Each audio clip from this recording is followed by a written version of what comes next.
স্ত্রী লজ্জাস্থানে মুখ দেওয়া যাবে কি? না, প্রশ্নটা যদিও হাস্যকর মনে হচ্ছে, তবে এটা গুরুত্বপূর্ণ বর্তমান প্রেক্ষাপটকে সামনে রেখে। যে স্ত্রী লজ্জাস্থানে আপনি মুখ দিতে পারবেন কি পারবেন না, এবং স্ত্রীও তার স্বামীর লজ্জাস্থানে মুখ দিতে পারবেন কি পারবেন না, এটা আসলে অনেক পুরাতন প্রাচীন মাসালা, এটা নতুন নয়। যদি ফিতনাটা আমাদের কাছে নতুন মনে হচ্ছে প্রশ্নগুলো।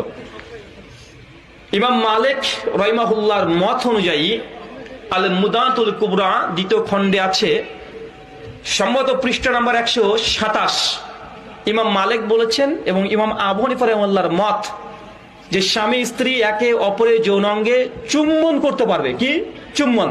জিহ্বা না টাচ করিয়ে, কথা বুঝতে পারছেন?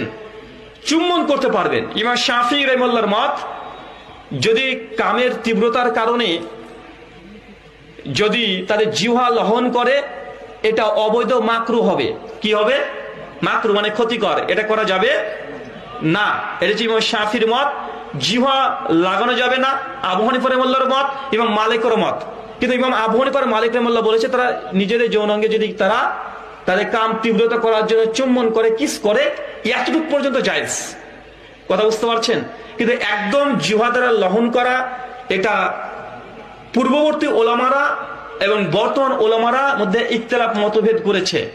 তাই মতভেদ যাই হোক না কেন, শেষ কথা এটাই যে এই কাজটা করা এটা অনৈতিক, এটা একজন ইমানদার ব্যক্তির জন্য কখনো শোভনীয় নয়, এটা করা থেকে বিরত থাকতে হবে। এটা পশুদের যে কামচরিত, পশুদের মতো এটা আচরণ, কিন্তু কেউ করে ফেললে এটা হারাম হবে, গুনাহ কাবিরা হবে, এর কোনো দলিল নাই।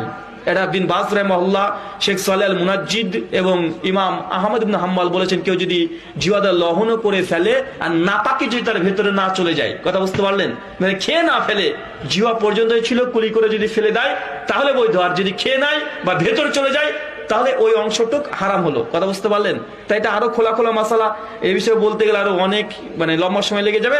শুধু মাসালাগুলো আপনাকে বয়ান করে দিলাম।